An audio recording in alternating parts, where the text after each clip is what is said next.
Buenos dias. Bom, na nossa aula de hoje, tá? Nós vamos ver, vai ser uma pequena aulinha para acrescentar ao conteúdo de vocês las conjunciones subordinantes. Então, a gente vai ver sinônimos e antônimos, tá certo? Vamos dar início à nossa aula. Sinônimos e antônimos. Vamos entender o conceito e quais são as palavras sinônimas e antônimas em espanhol, tá certo? Bom, sinônimos são palavras diferentes, pero com mesmos significados. Então, são palavras de escrita diferente, mas que têm o mesmo significado. Se você substituir uma pela outra, não vai mudar o sentido completo da frase, da oração. Se utilizam para evitar la repetición de la misma palavra, não é?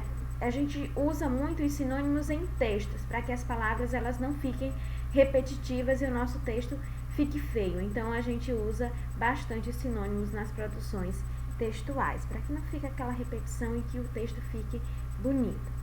Por exemplo, tempestade e tormenta. La tempestade la noche pasada fue la más fuerte del año. Se eu colocar la tempestade ou la tormenta, você vai entender da mesma forma. Então, são palavras com escrita diferente, mas com significado similar, com significado parecido ou igual. Nos dois primeiros exemplos que eu coloquei, la tempestade la noche pasada fue la más fuerte del año. E la tormenta de la noche pasada foi la más fuerte del año. Então, tempestade e tormenta são palavras de escrita diferente, mas com o mesmo significado. Então, isso aí é sinônimos. Bom, coloquei para vocês mais alguns exemplos. Fuimos andando al cole e fuimos caminando al cole. Então, andando e caminhando são palavras descritas distintas, pero com o mesmo significado. Estou muito contente com os resultados dos exames. E estou muito feliz com os resultados dos exames. Então, tanto faz se eu colocar contento ou feliz, eu vou ter o mesmo sentido na minha oração.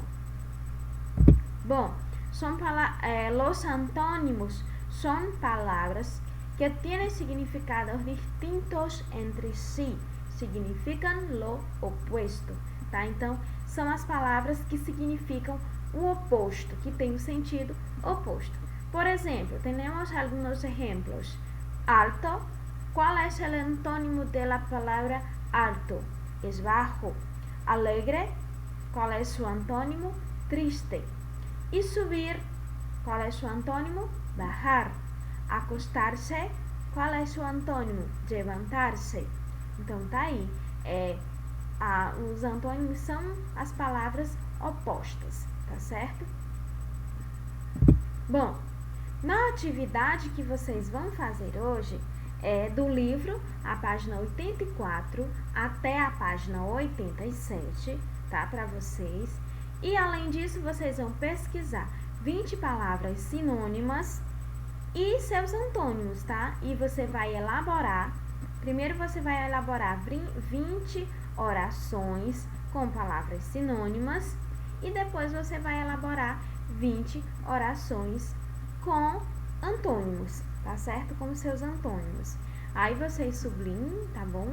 Os sinônimos e os antônimos nas orações e depois vocês traduzam essas orações. Sabe por que eu estou pedindo para vocês traduzirem? Para vocês observarem o significado das suas orações. Porque quando eu peço, claro, não são todos, mas tem algumas observações. Quando eu peço, é para vocês elaborarem o texto, elaborarem as orações, eu tenho que trabalhar essa parte da escrita. Tia, é chato. É chato, mas é necessário que vocês aprendam a elaborar. Se você sabe elaborar em português, você vai saber em espanhol, você vai saber em inglês, em qualquer língua que você colocar. Então, por isso que eu estou pedindo para vocês sempre pesquisar orações e elaborar para você ver como que se aplica essas palavras.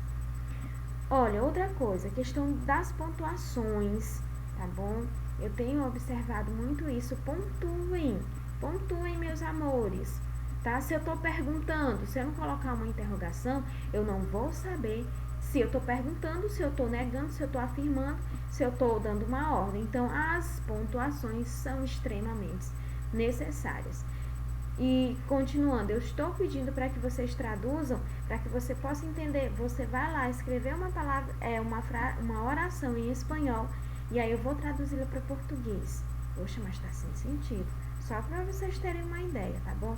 Então, façam orações com sentido completo, bem elaboradas. Tem como vocês pesquisarem, então, orações bem elaboradas, tá?